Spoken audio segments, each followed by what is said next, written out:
Hi hello नमस्कार. गुरुजी coaching क्लासेसमध्ये मी वैदेही जोशी आपलं स्वागत करते. तर क्लास 3 स्टेट बोर्डचं फर्स्ट चॅप्टर आहे food and feeding habits of animals. यात आपण बघणार आहोत की फूडची गरज ॲनिमल्सला का आहे आणि फूड चेन काय आहे, ओमनिवोरस, हर्बिवोरस हे जे ॲनिमल्सचे प्रकार आहेत हे नेमके काय आहे आणि त्याचबरोबर फीडिंग हॅबिट्स काय आहे, ॲनिमल्सच्या डोमेस्टिक ॲनिमल्सची केअर जास्त चांगल्या प्रकारे कशी घेतली जाते. तर first thing, why do we need food? We need food to grow and to make energy.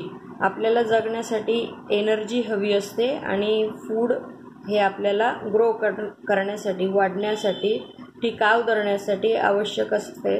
आपली प्रायमरी नीड जी आहे ती फूड आहे. फूड, वॉटर, शेल्टर, त्यापैकी फूड याविषयी आज आपण बोलणार आहोत. All animals depend on plants for food. सगळ्या प्लांट्सला फूड आवश्यक आहे.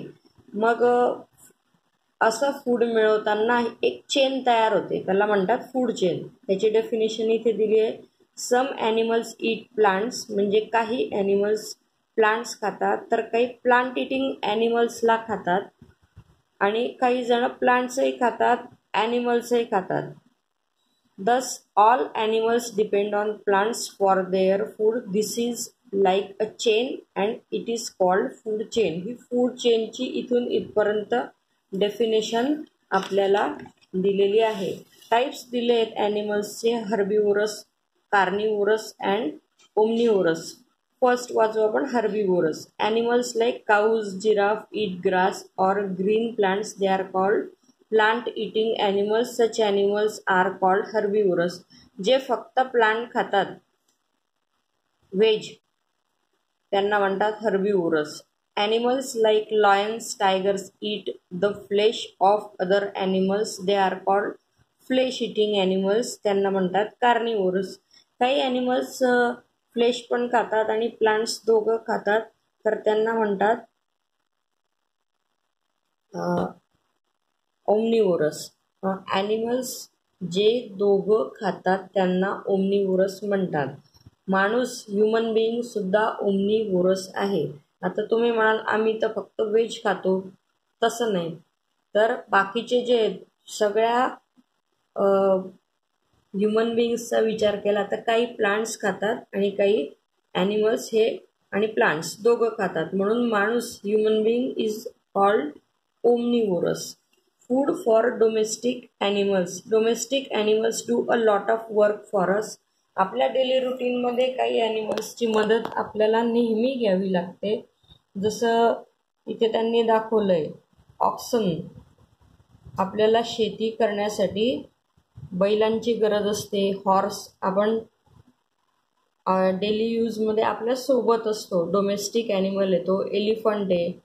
हे जे ॲनिमल्स आहे हे खूप काम करतात आपल्यासाठी, तर त्यांना फूडची आवश्यकता आहे. एवढं काम करण्यासाठी we should feed them well to keep them healthy and active. मग त्यांच्याकडून जर आपल्याला काम करून घ्यायचं आहे तर त्यांना हेल्दी, ॲक्टिव्ह ठेवावंच लागतं. जसं आपण स्वतः आहे, आपल्याला फूड मिळाल्याशिवाय कधी जर आपल्याला खूप भूक लागली असेल तर आपल्याला अस्वस्थ वाटायला लागतं. तहान लागली असेल, अस्वस्थ वाटायला लागतं. केव्हा एकदा आपल्याला खायला मिळतं असं होतं. तर आपली आई आपल्यासाठी सतत काही ना काही घरात करत असते. भूक लागली की आपण आईकडे पळतो की आई मला खायला दे. ते खाल्ल्याशिवाय आपल्याला बरं वाटत नाही, कारण त्याच्यातून आपल्याला एनर्जी मिळत असते.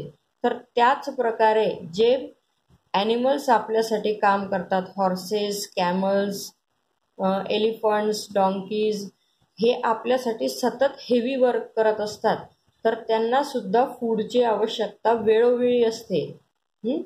तर अशा डोमेस्टिक ॲनिमल्सला आपण वेळेवर फूड सप्लाय केलं पाहिजे. They should be fed on oat and fodder. त्याला चारा वेळोवेळी दिला पाहिजे. Animals like काऊज, buffaloes, goats give milk. They need milk producing food. जे आपल्याला दूध पुरवतात त्यांना असं अन्न दिलं पाहिजे, पौष्टिक अन्न, की जेणेकरून त्यांना मिल्क प्रोड्यूस करण्यासाठी मदत होईल. तेच मिल्क आपल्याकडे येतं आणि त्याच्यावर आपण सर्वाईव्ह करतो. How animals feed. Different animals eat different types of food. The feeding habits of animals depend on the type of food it eats. The mouth of an animal is suited to the type of food it eats. म्हणजे देवाने रचनाच अशी केली आहे की जसं तुम्हाला अन्न खायचं आहे तसं तुमचं तोंड बनवलं आहे, तसं तुमचं मुख बनवलं आहे. आता हा दिसतोय स्नेक हा त्याचं फूड स्वॅलो करतो म्हणजे गिळतो. तर त्याचं तुम्ही बघताय की त्याने एक फ्रॉग पकडला आहे आणि तो खाण्याच्या तयारीत आहे. तर तो चावत नाही, तो ते अन्न गिळतो. हा इन्सेक्ट आहे फ्रॉग. याला एक स्टिकी टंग दिलेली असते. त्या टंगवर तो इन्सेक्ट खातो. तर त्या टंगवर तो इन्सेक्ट चिटकतो आणि त्याला तो गिळून घेतो. Animals that tear and chew flesh. Some flesh-eating animals like lions, tigers, foxes, dogs chew flesh and bones. तर ते काय करतात, त्यांचं फ्लेश फाडतात, खातात. मग असं टियर करण्यासाठी, फ्लेश टियर करण्यासाठी त्यांना स्ट्रॉंग टीथची आवश्यकता असते. तसे टीथ त्यांना दिलेले आहेत.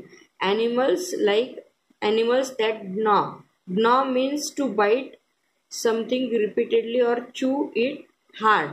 Animals like rabbits, rats, squirrels gnaw their food and have very sharp front teeth. त्यांचे पुढचे जे दात आहेत, स्क्विरल्स म्हणा, रॅट्स म्हणा, ते शार्प आहेत. These teeth help them to bite into seeds and fruits.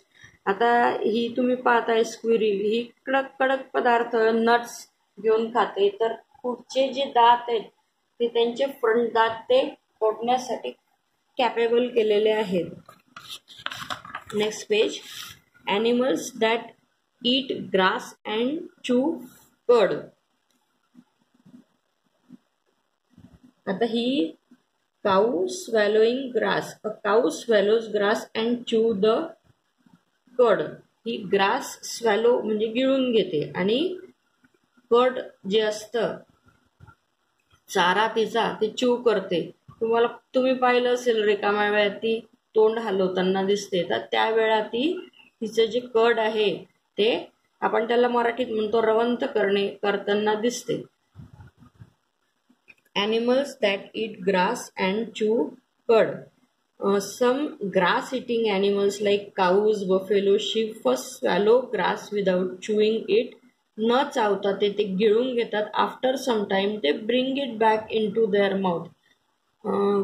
हे फक्त याच प्राण्यांच्या बाबतीत होतं. आपण आपलं एकदा गिळलेलं अन्न परत तोंडात घेऊ शकत नाही. पण या प्राण्यांचं काय आहे की हे आधी अन्न स्वॅलो म्हणजे गिळून घेतात आणि पुन्हा ते त्यांचं अन्न तोंडात आणून बारीक चावतात जेणेकरून ते पचायला सोपं जाईल. दे चू it and with their grinding teeth. त्यांचे टीथ कसे ग्राइंड, मिक्सरचे पाते कसे असतात त्याच्यात ते बारीक होतं अन्न. दिस इज कॉल्ड चूइंग कड. आता ही animals that lap milk or water. Dog आणि कॅट तुम्ही पाहताय. मांजर काय पिते तुम्हाला माहितीच आहे, चोरून दूध पिते. आता तिला चोरून दूध प्यायची गरज नाही कारण आपणच तिला पाळतो, मग आपण दूधही देतो तिला. Animals like cats and dog lap milk or water with their tongue. त्यासाठी ते कशाचा वापर करतात, टंगचा वापर करतात. ओरल क्वेश्चन्स दिले मध्ये तुम्हाला रिवाइज करायला. Animals need food to grow. Answer आहे त्याचं. Animals that eat the flesh of other animals are called carnivorous. A frog has a long sticky tongue. आपण पाहिलं त्याच्यावर इन्सेक्ट चिटकतात. Animals that chew the cud are mostly herbivorous. जे herbivorous आपण आता पाहिलं की काऊ, बफेलो, शीप हे स्वॅलो करतात अन्न आणि नंतर ते चगळत बसतात. They are mostly herbivores. Feeding habits of some other animals. The trunk of an elephant helps it to eat and drink. It uses its trunk to uproot grass and tear off branches from trees. त्याच्या सोंडेचा वापर करतो तो, त्याच्याने दांड्या तोडतो, झाडांच्या फांद्या तोडतो, त्याच्यातला जो हिरवागार पानं आहे ते तो खातो. तर तो त्याचा ट्रंकचा वापर त्याच्यासाठी करून घेतो. ही निसर्गाने त्यांना दिलेली बुद्धी आहे, आपलं अन्न कसं घ्यायचं. आता अर्थवॉर्म इथे दिसतच असेल तुम्हाला. An earthworm swallows soil. An earthworm swallows soil which has parts of dead plants and animals in it. तर अर्थवॉर्म अळी काय करते की माती खाते. त्या मातीमध्ये जे इन्सेक्ट, डेड प्लांट्स आहे, ॲनिमल्स आहे, त्याचा ती अन्न म्हणून वापर करते. A butterfly has a long sucking tube. Sucking म्हणजे ओढून घेणारी. It uses this to suck nectar from flowers. फ्लावर्सवर तुम्ही बटरफ्लाय बसलेले तुम्हाला दिसत असतील, तर ते त्यातून त्यांचं अन्न शोषून घेत असतात. त्यासाठी ते काय वापरतात, त्यांची sucking tube. Mosquitoes and leeches suck blood from the bodies of other animals. डास चावतो आपल्याला, त्यावेळा तो आपलं रक्त शोषून घेतो. तर मॉस्किटोज आणि लीचेस काय करतात, तर ते इतरांच्या रक्त ओढून घेऊन त्यांच्या रक्तातले जे आवश्यक घटक आहेत ते आपल्या वाढीसाठी वापरतात. Domestic animals need care. Domestic ॲनिमल्सला आपण प्रोटेक्शन, केअर, फूड हे सगळं दिलं पाहिजे, कारण ते आपली जबाबदारी असतात. यानंतर let's say it again. Main points दिलेत लेसनमध्ये. Animals need food to grow, to stay healthy and to get energy. ॲनिमल्सला ग्रो करण्यासाठी, हेल्दी राहण्यासाठी, एनर्जीसाठी फूड खूप आवश्यक आहे. Some animals eat plants, some animals eat flesh, some eat both. According to these, we make three types of them: omnivorous, herbivorous, and carnivorous. Animals have different feeding habits. त्यांच्या अन्न मिळवण्याच्या आणि habits वेगवेगळ्या आहेत, त्यानुसार त्यांची रचना केलेली आहे. We must be kind to all animals. म्हणजे आपण ॲनिमल्ससाठी दया दाखवली पाहिजे, प्रेम दाखवलं पाहिजे. त्यांना आपण हार्म करता कामा नये. थँक्यू.